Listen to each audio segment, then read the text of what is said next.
আসন্ন শারদীয় দুর্গাপূজা উপলক্ষে নারায়ণগঞ্জ জেলার সকল পূজা মণ্ডপে আর্থিক অনুদান প্রদান করেন নারায়ণগঞ্জ জেলা প্রশাসক মোহাম্মদ জাহিদুল ইসলাম মিয়া। অনুদান প্রদান অনুষ্ঠানে উপস্থিত ছিলেন জেলা ও উপজেলার কর্মকর্তাগণ। উপস্থিত ছিলেন বিভিন্ন পূজা উদযাপন কমিটির নেতৃবৃন্দ।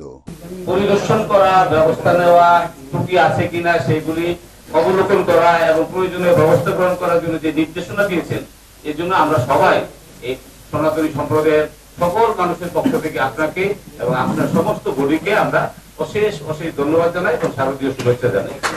আমরা আসলে সবার উদ্দেশ্যে আমার একটাই কথা থাকবে যে এবার পূজায় যে কোনো ধরনের যাতে বিশৃঙ্খলা না ঘটে এই দিকে আপনারা সতর্ক থাকবেন। আমরা জেলার ভিতরে শুনতে পেয়েছি যে এই জেলার ভিতরে মানে কিছু উচ্ছৃঙ্খল লোক এখনো আছে। আপনারা খুব সতর্ক থাকবেন। আমার তরফ থেকে বার্তা আপনাদের জন্য এটি থাকবে। আমরা জেলাতে যাবো, যে পরিদর্শন করবো, মানুষ মানুষের জন্য আমরা যাতে কাজ করি সবাই।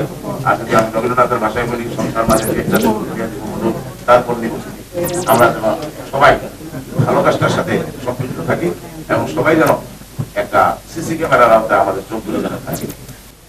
এই দুর্গাপূজা উৎসব উপলক্ষে নারায়ণগঞ্জ জেলা প্রশাসন যে আর্থিক অনুদান অনুষ্ঠানের আয়োজন করেছেন, এই মহতি আয়োজনের জন্য নারায়ণগঞ্জ জেলা প্রশাসক মহোদয়কে আন্তরিকভাবে সনাতন ধর্মাবলম্বীদের পক্ষ থেকে ধন্যবাদ এবং কৃতজ্ঞতা জানাই। এবং আপনারা সবাই জানেন নারায়ণগঞ্জ জেলা প্রশাসক মোহাম্মদ জাহিদুল ইসলাম মিয়া একজন মানবিক জেলা প্রশাসক। উনি রাজবাড়িতে যখন ছিলেন, উনি রাজবাড়িতে অনেক কাজ করেছেন।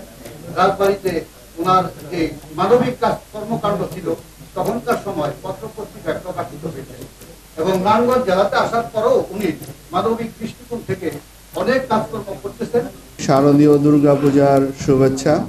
আমরা চাই যে উৎসব মুখর পরিবেশ এই দেশের, আমাদের যে আমরা বিশ্বের কাছে ফুটিয়ে তুলতে, যত আমাদের কাছে এই ধরনের এইভাবে নেগেটিভ প্রচার আসবে আমরা তত স্ট্রং হব। ঠিক আছে, আমরা তত স্ট্রং হব, আমাদের বন্ডেজ তত স্ট্রং হবে। আমরা বিশ্বকে ততটা তুলে ধরবো যে আমরা সাম্প্রদায়িক সম্প্রীতি কিভাবে, দেখে যাও তোমরা এসে, এটা আমরা দেখাতে চাই বিশ্ববাসীর কাছে। এটা কি আমরা পারবো?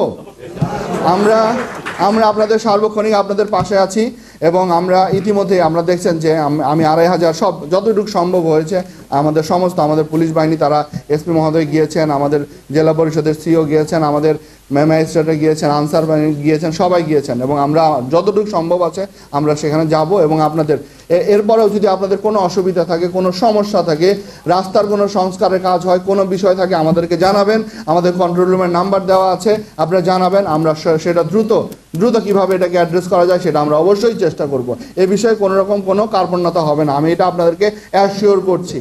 আমি আপনাদের কাছে অনেক কৃতজ্ঞতা প্রকাশ করছি এবং আবারও আপনাদের সাথে দেখা হবে সেই প্রত্যাশা রেখে আপনাদের সকল আয়োজন সার্থক হোক, সফল হোক। আপনারা যেভাবে যে প্রত্যাশা করেছেন আপনাদের উৎসবকে ঘিরে সেই প্রত্যাশা পূরণ হোক, সেই কামনা করে আবারও ধন্যবাদ জানিয়ে আমার বক্তব্য শেষ করছি। সবার সুস্বাস্থ্য কামনা করি, সবাই ভালো থাকবেন। Report Shahjahan Chowdhury, NN TV, Narayanganj.